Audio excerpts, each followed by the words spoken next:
السلام علیکم ورحمۃ اللہ وبرکاتہ۔ تمام ویورز کو، تمام سٹوڈنٹس کو آج کی کلاس میں خوش آمدید۔ امید کرتا ہوں کہ آپ سب خیریت سے ہوں گے۔ آج کا جو ہمارا لیکچر ہے، آج کا جو ہمارا سبق ہے، جو آج کی ہماری ویڈیو ہے، وہ ہے تختی نمبر 4 حرکات کے بارے میں، کہ حرکات کہتے کسے ہیں۔ ٹھیک ہے، حرکات کو پڑھتے وقت کتنی باتوں کا خیال رکھنا چاہیے اور حرکات کو کس طرح سے پڑھا جاتا ہے۔ تو یہ ٹوٹل آپ کو جو انفارمیشن ہے وہ اس ویڈیو میں ملنے والی ہے۔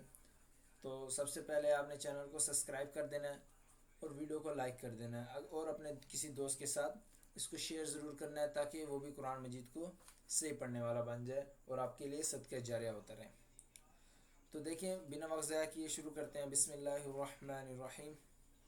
دیکھیں، تختی نمبر 4 کس چیز کی ہے؟ حرکات کی ہے۔ سب سے پہلا سوال جو ہمارا بنتا ہے وہ یہ ہے کہ حرکات کیا ہے؟ حرکات حرکت کی جمع ہے۔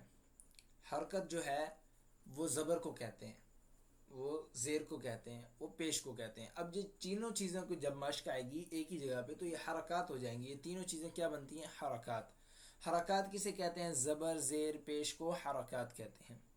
ٹھیک ہے، تو دوسرا جو ہمارا سوال بنتا ہے سب سے بڑا وہ یہ ہے کہ متحرک کسے کہتے ہیں؟ متحرک کہتے ہیں جس حرف پر حرکت آ جائے اس حرف کو متحرک کہتے ہیں۔ یعنی کہ حرکت کسے کہتے ہیں؟ زبر، زیر، پیش کو۔ دیکھیں، اس کے اوپر زبر ہے اور یہ حرف کے اوپر آ رہا ہے زبر، تو یہ حرف کیا بن جائے گا؟ متحرک۔ اس کے اوپر کیا ہے؟ حرکت۔ ٹھیک ہے، تو یہ بھی متحرک حرف۔ اس تختی میں جتنے بھی حرف ہیں وہ متحرک حرف ہیں۔ اب تیسرا سب سے بڑا سوال کہ متحرک حرف کو کس طرح پڑھا جاتا ہے؟ تو اس کے لیے یہ ہے کہ متحرک حرف کے پڑھتے وقت 3 باتوں کا ہمیں خیال کرنا چاہیے۔ وہ 3 باتیں کیا ہیں؟ سب سے پہلی بات ہے حروف متحرک حرف کو بالکل نہیں کھینچنا، یعنی کہ اس کو پڑھتے وقت حمزہ زبر آ، حمزہ زیر ای، حمزہ پیش او، آ ای او، یہ طریقہ غلط ہے۔ حمزہ زبر آ، حمزہ زیر ای، حمزہ پیش او، آ ای او۔ ٹھیک ہے، اب آ ای او اس میں ایک تو طریقہ ہو گیا کہ ہم نے بالکل نہیں کھینچنا۔ دوسرا کیا ہے؟ دوسرا یہ ہے کہ ہم نے اس کو اتنا جلدی بھی نہیں پڑھنا کہ اس میں جھٹکا محسوس ہو، جیسے حمزہ زبر آ، حمزہ زیر ای، حمزہ پیش او، آ ای او، یہ بھی غلط طریقہ ہے۔ اس میں ہم نے جھٹکا نہیں دینا۔ اب سوال بنتا ہے اس کو پڑھنا کیسے ہے؟ دیکھیں، ہم نے اس کو بنا کھینچے، بنا جھٹکا دیے پڑھنا ہے۔ حمزہ زبر آ، حمزہ زیر ای، حمزہ پیش او، آ ای او۔ اس کے لیے آپ کو نیکسٹ لیکچر دیکھنا ضروری ہے، اس لیے آپ کو دوبارہ سے کہہ رہا ہوں کہ چینل کو سبسکرائب کر دیجیے گا تاکہ آنے والی نیکسٹ ویڈیو آپ تک پہنچ سکے۔ نیکسٹ ویڈیو میں آپ کو پروفیشنلی وے میں آپ کو پڑھنا سکھاؤں گا، جس طرح بڑے مدارس میں اساتذہ اکرام پڑھاتے ہیں بچوں کو، ایک یعنی کہ ترنم میں اور ایک انداز سے۔ ٹھیک ہے، آپ کو بھی پڑھنے میں مزہ آئے گا، انشاءاللہ سننے میں بھی مزہ آئے گا۔ اب تیسرا جو بڑا اس کو پڑھتے وقت خیال رکھنا چاہیے وہ یہ ہے کہ اس کو مجہول نہیں پڑھنا۔ مجہول کیا ہے؟ یعنی کہ اس کو اردو میں نہیں لے کے جانا۔ جیسے حمزہ زبر آ بنتا ہے، حمزہ زبر آ، آ، یہ یعنی کہ اردو میں لے کے جانا، اس کو مجہول کہتے ہیں۔ ٹھیک ہے، تو اس کو مجہول پڑھنے سے بچانا ہے۔ تو اس کی ہم کچھ ہدایات دی ہوئی ہیں اس قاعدے پر، ہم یہ پڑھ لیتے ہیں کہ حرکات اس طرح یاد کروائیں کہ زبر اوپر، زیر نیچے اور پیش اوپر مڑا ہوا حروف پر حرکات لگا کر بتائیں۔ میں نے آپ کو بتایا کہ زبر کسے کہتے ہیں؟ زبر لیٹی ہوئی زبر ہوتی ہے، پھر حرف کے اوپر ہوتی ہے، زیر حرف کے نیچے ہوتی ہے اور پیش حرف کے اوپر مڑی ہوئی ہوتی ہے۔ ٹھیک ہے، پھر نیکسٹ دیکھیں، آگے لکھا ہوا ہے کہ حرکات کو قطعاً کھینچنے نہ دیں۔ یعنی کہ میں نے آپ کو سب سے پہلے بتایا کہ 3 باتوں کا خیال کرنا چاہیے، اس میں سب سے پہلی بات کیا بتائی تھی؟ کہ حرکات کو بالکل بھی نہیں کھینچنا۔ تو سب سے پہلی بات وہ یہاں آ گئی۔ نیکسٹ دیکھیں، اتنا بھی جلدی نہ پڑھیں کہ جھٹکا محسوس ہو۔ میں نے آپ کو یہ بات بھی بتائی کہ اتنا بھی جلدی نہیں پڑھنا کہ اس میں جھٹکا محسوس ہونے لگے، اور مجہول بھی نہیں پڑھنا۔ دیکھیں آگے لکھا ہوا ہے اور مجہول بھی نہ ہونے دیں۔ ٹھیک ہے، اب یہ 3 غلطیوں سے جب ہم بچیں گے تو اب ہمارے متحرک حرف ہم سے صحیح ادا ہوں گے۔ آگے کچھ باتوں سے ہمیں روکا گیا، تنبیہ کی گئی ہے، کچھ باتیں ہمیں بتائی گئی ہیں کہ جس الف پر جزم یا کوئی حرکت ہو اس الف کو حمزہ کہتے ہیں۔ جیسے کہ یہ دیکھیں، یہ الف ہے، آپ پوچھیں گے کہ یہ حمزہ کیسے پڑھیں گے؟ دیکھیں، میں نے ابھی آپ کو پڑھا حمزہ زبر آ، حمزہ زیر ای، حمزہ پیش او. تو حمزہ کیوں پڑھا؟ دیکھیں اس کے اوپر زبر ہے، اس کے اوپر حرکت ہے، تو یہ حمزہ بن جائے گا. ٹھیک ہے، الف ہمیشہ، کیونکہ الف ہمیشہ خالی ہوتا ہے، جب الف کے اوپر زبر زیر یا پیش آ جائے گی تو وہ حمزہ بن جائے گا. ٹھیک ہے، ایزی سی بات ہے.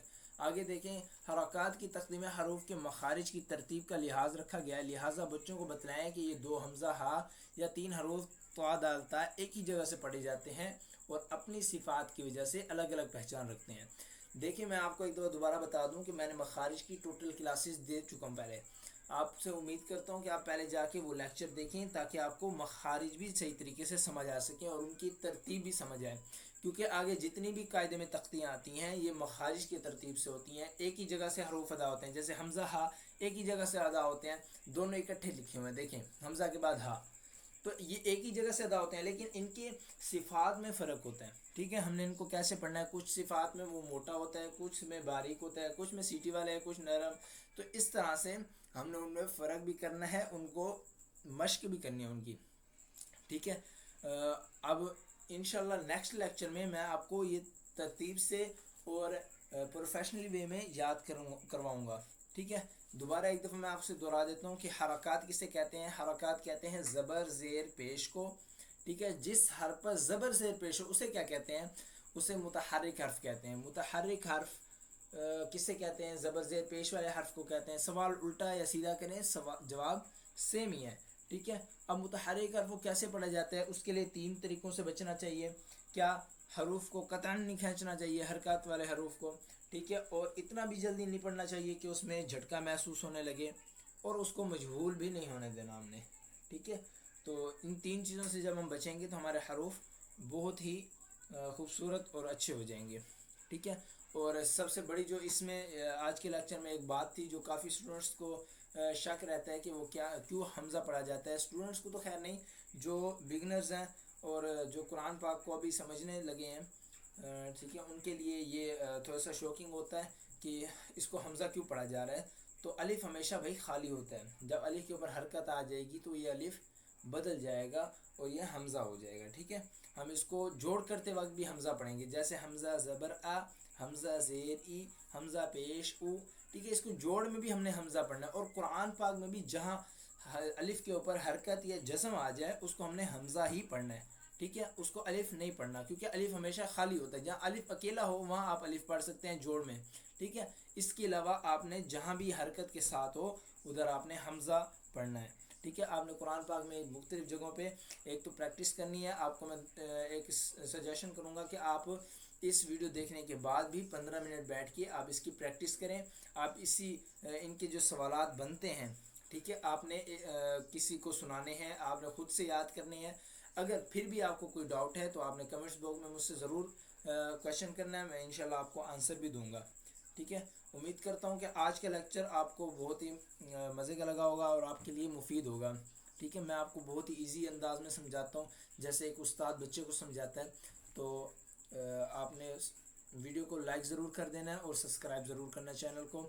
انشاءاللہ نیکسٹ لیکچر میں آپ کو اس کی مشق کرواؤں گا. تب تک کے لیے مجھے اجازت دیں. اللہ حافظ.